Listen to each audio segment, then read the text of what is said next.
Dobro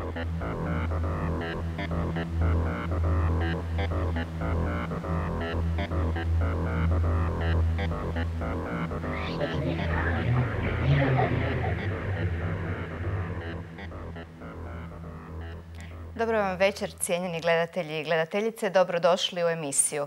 Večeras smo u svijetu tanga. Taj jedinstveni ples nije samo kulturološka osobitost Argentine, nego se pleše u cijelome svijetu, pa i u Hrvatskoj. Tako smo u Zagrebu imali prilike sudjelovati na festivalu tanga koji se održao od 20. do 23. prosinca prošle godine. Naši večerašnji gosti su Argentinac i Hrvatica koji su svoj život odlučili posvetiti tangu. Oni su Ivan Terrazas i Sara Grdan. Welcome to our show. Thank you. Sara, how did you start dancing tango?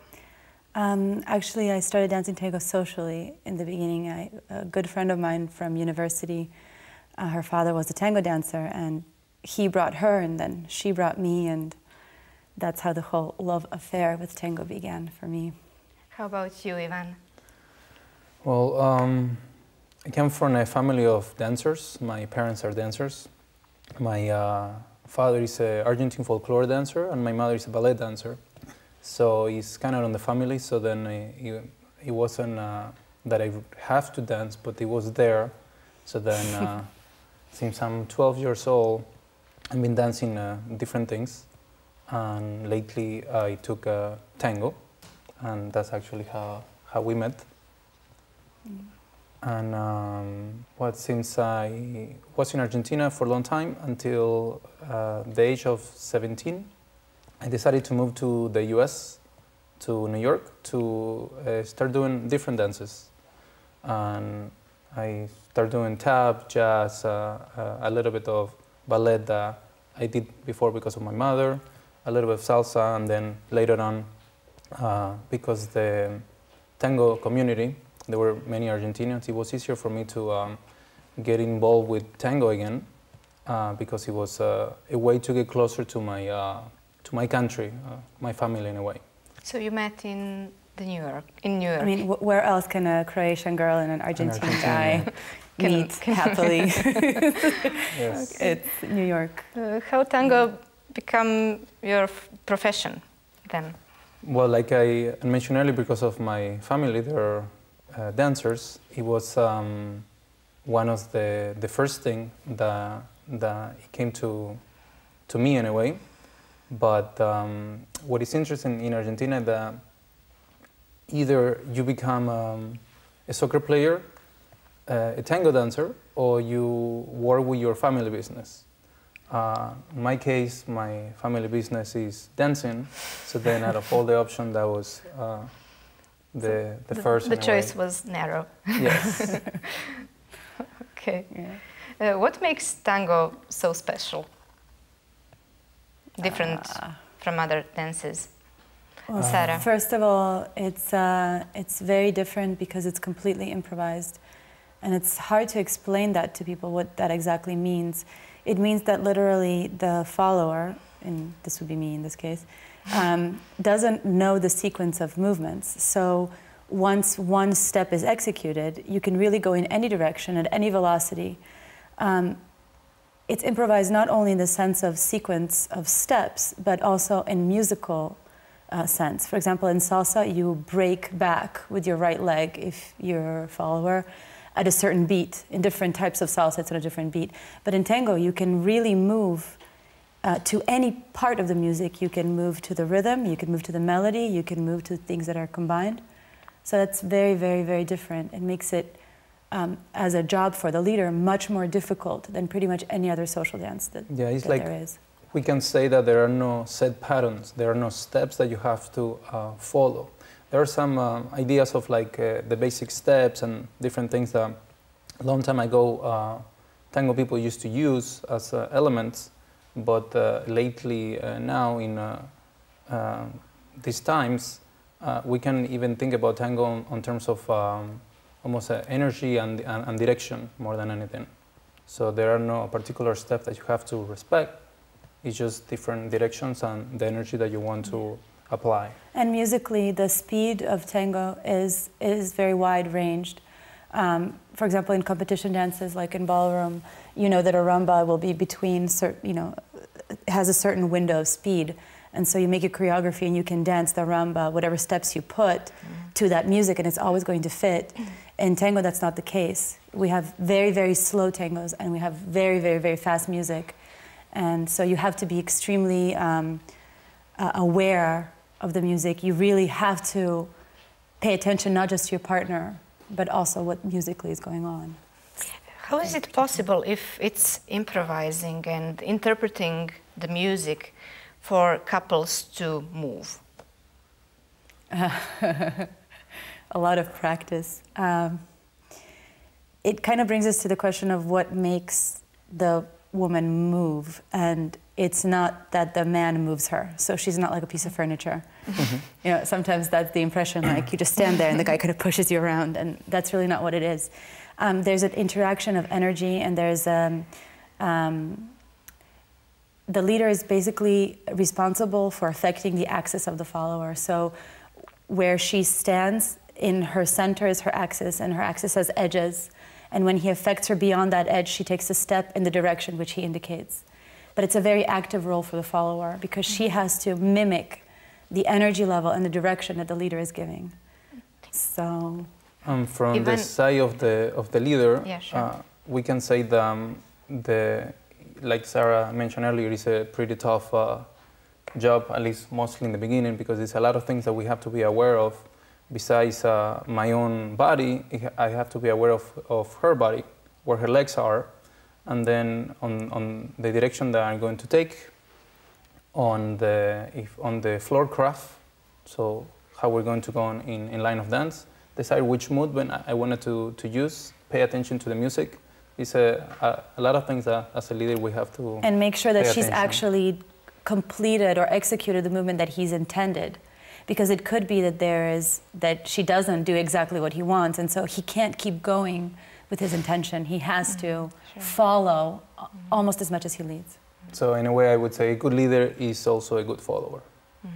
And how would you give a signal to her that you want her to follow? To explain in details, it will be extremely hard, but we can put it kind of like in a phrase, almost like it's like an interaction of energy between two people in an embrace with music. So in a way for me to try to affect her, like what Sara was mentioning, I have to apply energy against the floor and a direction where I wanted to take her. And her job, it will be to try to match the energy, pay attention to the direction, and then try to move with me. Because the sensation really is that there's a different density of air between us in the embrace than there is outside of us. And you can actually play with that density. You can make the sensation of air heavier or lighter, and that also dictates the speed or the accumulation of potential energy that is stored. So it's like to have an explosive movement, you actually have like a deceleration, a storing of energy, and then that releases, and that creates either speed or it creates a powerful effect. It can be a displacement or just the leg freely moving. Shall we see an example then? Pogledajmo dakle majstore improvizacije na dijelu.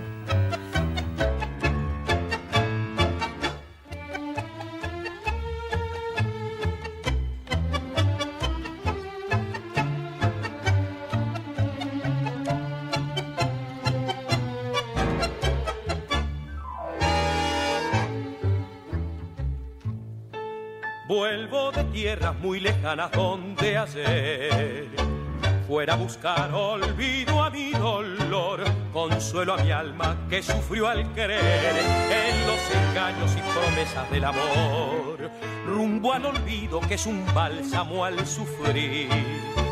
Partí llevando en mi amargura el cruel recuerdo de la aventura que en otros tiempos junto a ti creí vivir.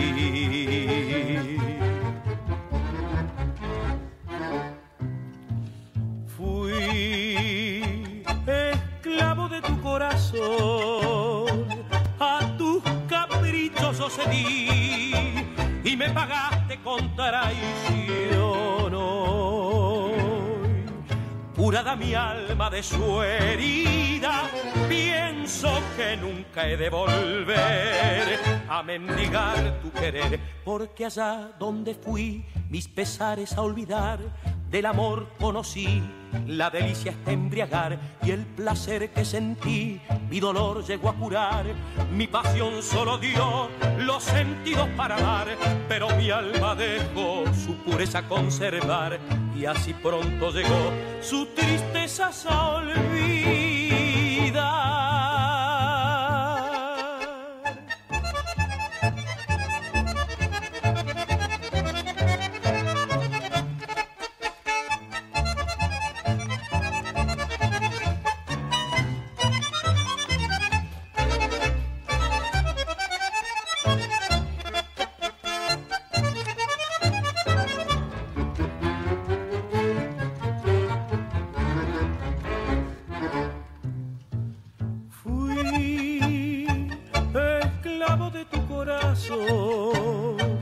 A tus caprichosos cedí y me pagaste con traición hoy.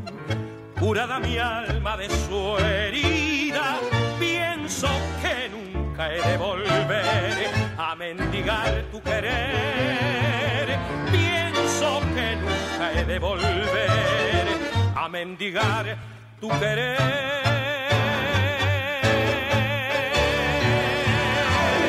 You have to be like really short in explaining what is the essence of tango, what that would be, Ivan. The essence of tango, I think I kind of mentioned that earlier on something else, but to put in different words, it's like is to combine the energy between two people and share it at the same time that we are in embrace and we're trying to follow the music in a way. I would say it's the connection, the essence of tango beyond, if we compare it to all the other dances, it's the connection between two people. That is probably the most intense part of tango because the communication is very complex and it's completely nonverbal. So to be able to communicate with somebody in such a profound way without speaking to them or explaining something to them, to be able to determine the speed or the quality of a movement. Mm-hmm. That movement can be dry or kind of heavy, or it can be circular or linear, or it's very complicated. It's almost too difficult for words. But somehow, when we're in that embrace and when we have that connection between us, all those things are understood. And interesting enough, it's not just between us. That's what's even more amazing, is that we can go to a social dance with other people who dance Argentine tango and have an experience that's similar in quality, which each person is different because each person is individual in their dance, but that feeling of connection and understanding that requires no communication that's verbal is, I think, probably the hallmark of tango. Mm-hmm. Usually, tango is associated with strong emotions, sometimes sex, even death. Mm-hmm. Why is it so? Ivan? I don't know, for me, I guess it has to do with, music sometimes. And, you know, depending on the music you're dancing or you're listening to, it will tell you something different. So, for example, some really famous composer who is Astor Piazzolla. For me, every time I hear a piece of his music, and it's really interesting because if you really pay attention to the music he creates, it kind of give you a sensation or a feeling of being always in a different place. It's like all the music is really different.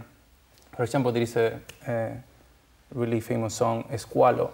That's actually in Italian. It's shark. It's a shark. And so when you listen to it, you have a feeling like you're being hunted by the shark. So many of his music, yes, many of his music is it can really take you to that place to what he meant when he was creating the music. Mm-hmm. But to some extent, also, there are certain cliches about tango that, you know, whenever we talk to people who don't know about Argentine tango, or that we dance it, or we say, oh, we dance Argentine tango. Oh, and then they, you know, it's obligatory. They take a rose, they pretend like they have a rose in their mouth, and they go, you know, they move their head. And it's kind of funny to us because that's not that's not the feeling that I have when I dance at all. And it's almost like like some kind of a stereotype. Or and tango can be happy. It can be melancholy. For me, it's really full of desire. Whatever that thing that you're desiring is, it could be your friends, your past, the girl at the corner, your soccer team that you want to win. All those things are the topics of tango lyrics, and yeah, I don't know. Where do you think those stereotypes are coming from, Ivan? I believe from like a long time ago. I don't know if I will remember the name of this famous dancer. Who was actually the one going with the rose? Valentino. Ruda Valentino. Yes. So tango would end up happening. Funny movies. Yes, you know, like one movies. source. But with tango, what ended up happening that it becomes accepted and really well known after it goes out of Argentina. Anyway, I think it was in Paris, France. So then after that happens, then the Argentinians start doing it more in a way. But what I wanted to say about Valentino, it was that because of the movies, it was the first thing that we can actually see tango dance, even if in Argentina, a long time ago, they used to even do it, you know, on the street or, you know, in the backyard. You know, it was there. It just wasn't as well known as it is now, or as Valentino used to make it. But it's also a question. Some more recent movies also. Sorry. Yeah, there are, and it's also. I know in my own experience when I first saw tango, I couldn't. What I enjoyed more about it were people who are show people. I enjoyed like big effects because I could appreciate them. That's what I was able to see. You know, when the girl would lift the leg really high, or they did some kind of a jump, or the music had a dramatic drive and she, you know, would swoon and the guy would catch her, and I thought that was great. But then the more I learned about it and the more experience I got in it, I started to not appreciate that so much, but I started to appreciate more the subtleties in the dance. Little things that show the connection in the couple, or really the quality and the subtlety of the movement became more important. So I think when you have a commercial, anything, whatever it might be, when it's for a broader audience, you have to satisfy that audience. And oftentimes in theaters and in movies, the audience won't be educated as to this particular genre of movement. So you have to entertain them, and what's entertaining is big, passionate scenes with the rose and the girl. Jump and tricks. Jumping and all that kind of stuff, yeah. Is a common belief that tango is born in bordellos myth or a fact? Ivan? There are different ideas. I wasn't alive at that time, so it would be hard for me to say, but I know of different ideas. Yes, people used to dance it on the bordellos, because I believe after the immigrants arrived to the port, to seaport, one of the entertainment, you know, things for them to do, it was to go, you know, to a bar, to have a drink, and then to dance in a way. And at this time, I believe the only places that they had it, it was the bordellos. So then that's more or less, in a way, kind of tango star there. But there are a lot of different theories. There are some that say that yes, it started in the bordellos. There are others that say that actually it would have been kind of strange that it would be in the bordello, because there was such a lack of female population at that time that if the girls were working, they were working. They didn't have time to dance. And actually there are quite a few pictures from the period of men, even, for example, butchers, you know, in their white aprons in tango poses, and not just like one couple, like 5 or 6 couples. So it's pretty accepted, actually, that when tango started, when people practiced it, they practiced between men. And the reason for that was that if you were a good dancer, that just gave you another qualification to actually be able to meet a girl that you could potentially marry. So it's pretty well established that most of the early practicas were between men, and that continued all the way through the 1950s. And women really didn't practice except for privately in the home, maybe with their brothers or fathers or sisters. And then when they went out, the better dancers could dance with them, and the ones that weren't good were actually not even allowed in the milonga. They were kind of kicked back to the practica floor. And how come there was such a lack of women at that time?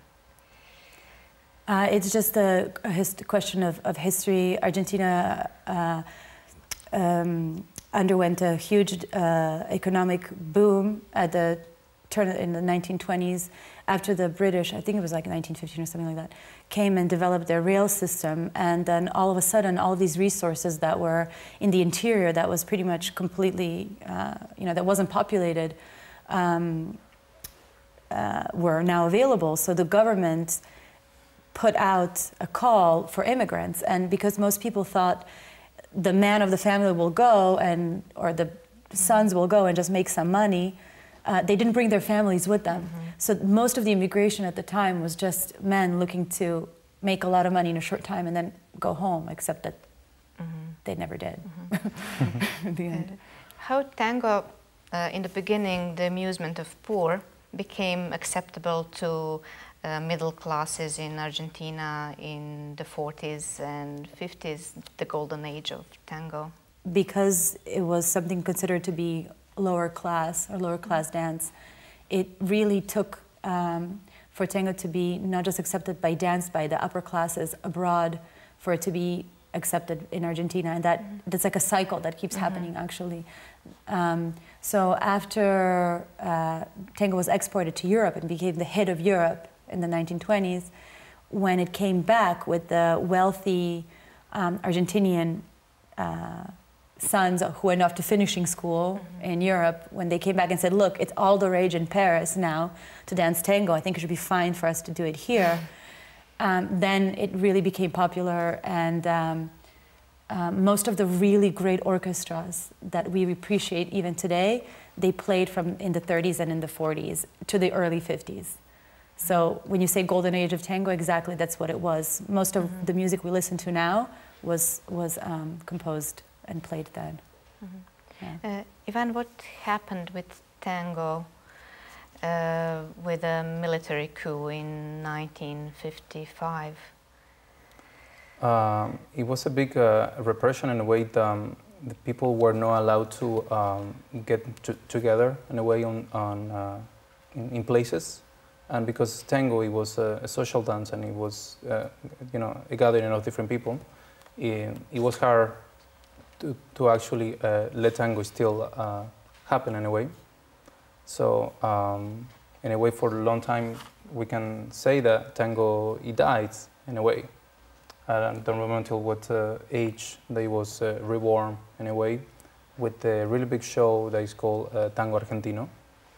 And it came first, I believe, to the US, and then from there I keep traveling, and it revived tango again. So in the 80s there was a flourishing of tango again after the dictatorship. Yeah. And what can you say about the present moment, Ivan? Is it popular in Argentina? Yes. How is it abroad? It's popular in Argentina, and not only in Argentina, I would say everywhere. Every little place in the world, they have somehow Argentine tango. And yes, for a long time, tango, it was mostly a view or dance for like older people. Now there's a lot of really young people dancing, and also like all over the world there are different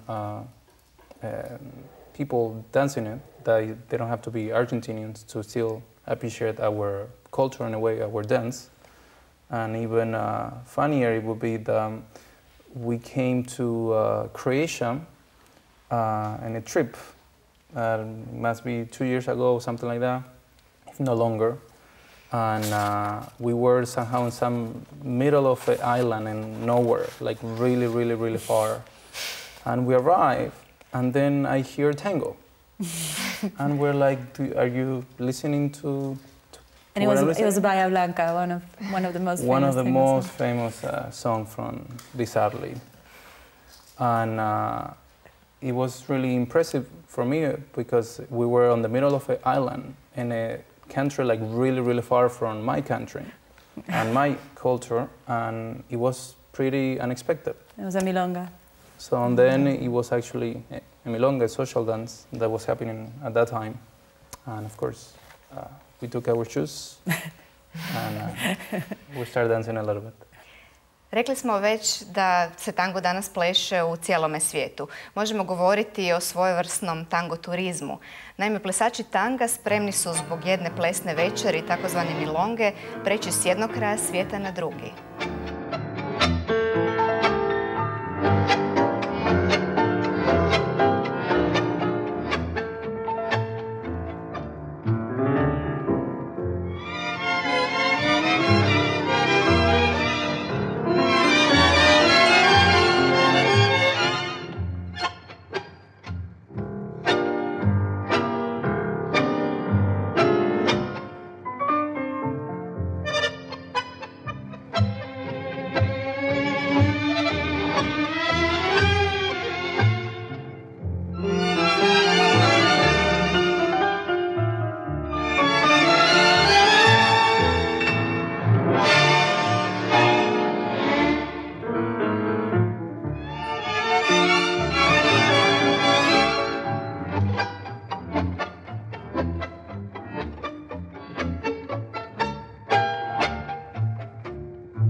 Sara, how could you explain that most tango dancers dance only tango, not other social dances or something else?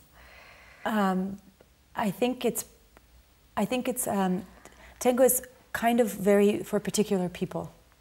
At least from our experience in teaching, people who like to dance tango more than others, groups, let's say.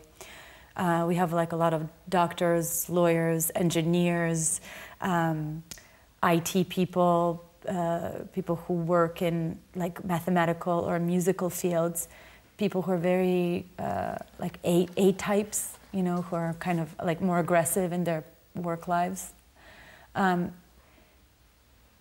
It's just so complex, I think, that unless you dedicate yourself really kind of all the way to it, you really don't get the full benefit.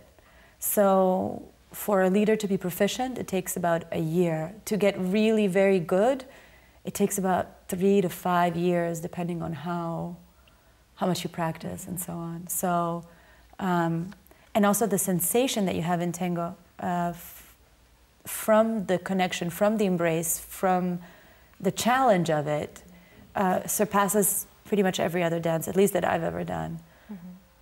So. What is your profession before? Well, I actually came roundabout to tango.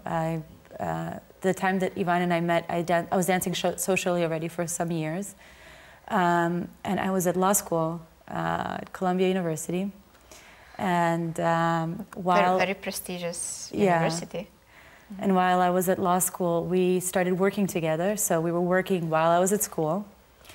And then when I graduated, I had to work because school in the United States is extremely expensive. And I had to pay back my loans. So I spent 4 years working as an attorney in a really big international law firm doing project finance, like power plants and toll roads and things. And then at some point, it's really important that you love what you do. And at least to me. And I really loved to do tango, and I loved to teach, and I gave up my law career. So... Tango took over. Tango took over. It really, I got to a point in my career where one or the other thing had to give.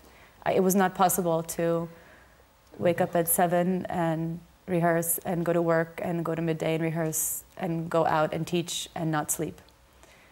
So either give up tango, which I couldn't do, or give up law, and that was the easier decision. Sara, you mentioned complexity. There are some scientific evidence recently that show that tango can be used as a therapy for different type of diseases. Let's say Alzheimer's disease, Parkinson's disease, and also some mental illnesses. Could you explain why is it so? I mean, I'm not a scientist, but from what I understand from the studies is that it stimulates the central nervous system. It stimulates your spinal cord, and it also stimulates the brain. So for people who have balance issues, because you're in tango, you don't just, it's not static, it's movement, and it's movement that has to be controlled very precisely. So that encourages the brain to kind of figure out where it is in space. And so it helps people who have problems with their balance. The same thing with Parkinson's and Alzheimer's. Some Alzheimer's patients might not remember, their name or where they're going, but for some reason they'll remember the step. So they're able to, in some way, connect to what is happening in their present, which is really important for them. You mentioned intimacy in dancing. What could you say to us about that intimate connection? Oof. Of course, it's an embrace, so... Yes. I would say it's a really subtle intimacy in a way. It's easier to take it to the sexual part of it, but it doesn't have to be. Actually, it's not. Mostly, it's not. Not at all. Yeah. So it's another stereotype. Yeah. Definitely. I mean, it can't.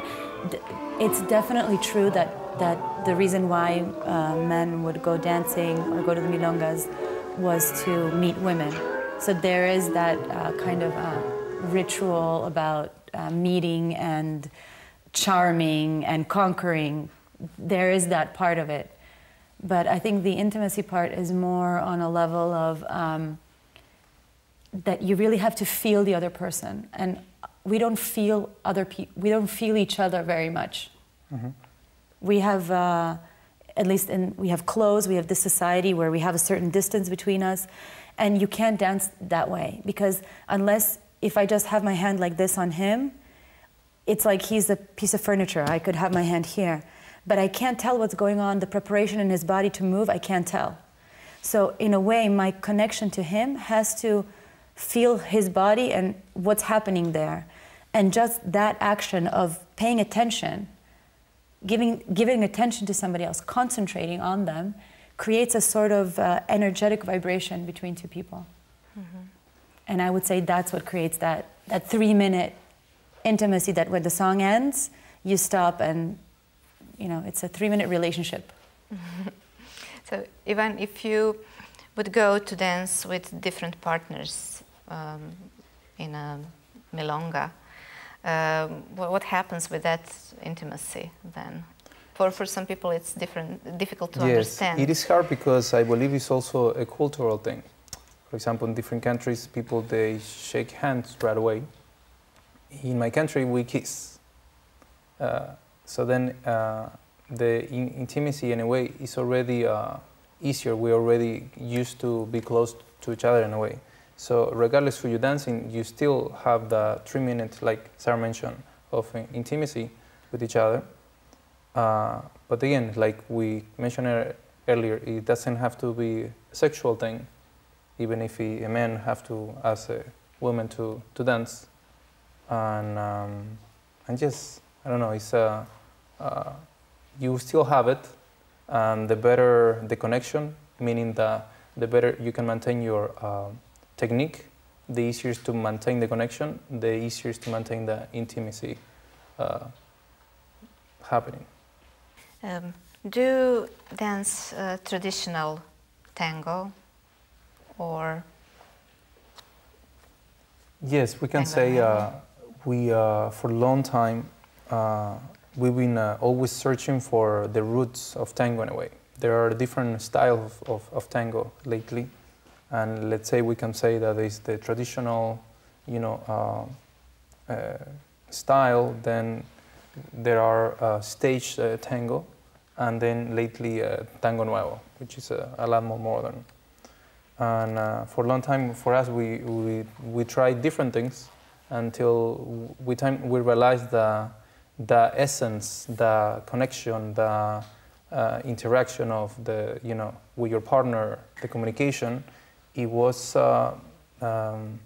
more interesting or more powerful in the traditional part of it, at least for us. So then, with time, even if we did different things with tango, meaning from going from traditional into more modern, into learning stage, we end up choosing the most traditional one. Yeah, and we were also quite fortunate actually with our teachers. When we first started dancing, one of our teachers was a person who had, from when he was about 12 years old, was taking classes with Todaro, who is one of the most well-known teachers from the 1950s. Unfortunately, because of this great repression that happened in Argentina during the military dictatorship, there were not that many people left to pass on their knowledge. And also at the time, you know, when they had been learning, when they were learning in the 1950s, the process kind of went like this. You were around 13 or 14, you wanted to meet a girl, and you realized that the best way was to dance tango, and so you would go to a practica and you would watch. And then maybe one of the older men would allow you to follow. And then you would follow for like a year. And then once you were good enough following, they would say, okay, you can practice with that guy, try leading. And then you would practice leading for about 3 years. But during that time, there was really no technical explanations of how you did something. It was like you would watch, you would copy, and then if you were good at learning it, you would learn it, and if you weren't, you just didn't. And so a lot of that style was passed, a lot of the movement was passed that way. And so when this whole generations basically didn't learn, there was no such a thing as there was no such concept as, oh, we're going to have a beginner tango class. No one knew really how to teach anything. So... And we can say even with the styles, there were not that many terms in a way, oh, tango this, or tango that. It was like tango. Different parts of the city dance differently because of Buenos Aires dance differently because of the individual dancers that were strong in those areas or that were most looked up to. And before, some of the things that it was really important for a dancer, it was like not to try to just copy somebody for their style, they were only copying their steps to try to learn tango, but then it was to try to make your own style. For example, now there is a lot of information now with tango, so then it's easier to copy somebody and try to follow the line. A long time ago, it was like you don't want to copy anybody else. You want to try to make your own style and become, you know, your own tango.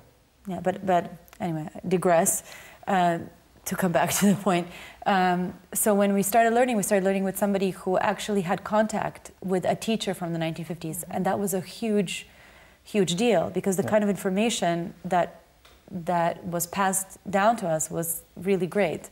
And then our second teacher, his father was a great teacher in the 1980s, and he kept dancing through that whole period. And it's almost in a way, we were extremely fortunate, because each teacher that came to our lives kind of led us down the traditional route. So that's what we have most experience in, and that's what we really prefer. And how much of that essence is still there today when tango is danced globally? Sorry, but yeah, really few, unfortunately. There are like many, sorry, not many, like a really few teachers or tango dancers that they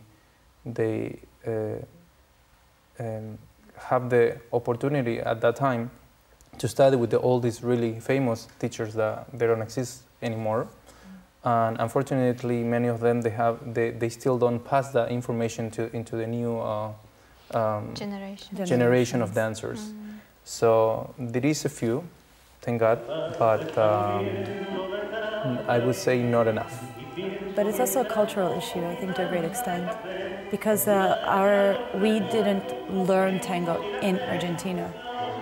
And even though for Ivan, he grew up in the atmosphere, there was tango always in the background. So for him, he has a different sensibility towards tango. But for me, I didn't have any experience with tango until I was probably like 17 or 18 years old. So I can't say that how I feel about tango is the same way as someone who grew up in it and who lived it in a way. When people hear the lyrics, and I speak Spanish, so I understand what they're saying, but it doesn't have, I'm sure that for me, I don't have the same sensation as an Argentinian. And I don't think that's necessarily a bad thing. It just means that wherever we are that we learn, we bring that experience that we have into whatever it is that we do. So maybe as teachers, we're a little bit more technical than people who have a more of a emotional approach. I don't know. It's a tricky thing, I think. What would you say, Ivan? Do you feel? How do you feel about that? Do you think? Are you sorry that there is no more like original tango, or? I'm not sorry that there is no. I mean, like there is still some, and it's just there is a really few people that is trying to maintain it. For example, we work on one company that the director is trying to maintain the essence of tango from really long time. And we try so hard. We really work. We work so hard just to, like simple things, in like weight transfers. You switch weight from one leg to the next, and we do it, and she's like, no, do it again, and we do it, and it's no. And it's that the color of the movement isn't correct. Yeah. And it took us a very long time to kind of be able to produce it. And we still work. And we're still working really, really hard every day to try to be better each time. Yes. How long does it take to learn tango? Of course, it's individual, but it never ends. I don't know. It's endless. It's just every day there is something new that you could do better. But it's like with anything that takes a lot of effort. It takes a lot of effort to learn, but at the same time, the reward is really great. So for people who have the patience to stick with it and really see it through, and if they start to give it a chance, give it a year, I think that the reward that they will get out of it is absolutely 3 times worth the effort that they put in. Yes. Okay. Thank you so much for sharing your passion with us. Thank you. Cijenjeni gledatelji i gledateljice, vama hvala na pozornosti i doviđenja.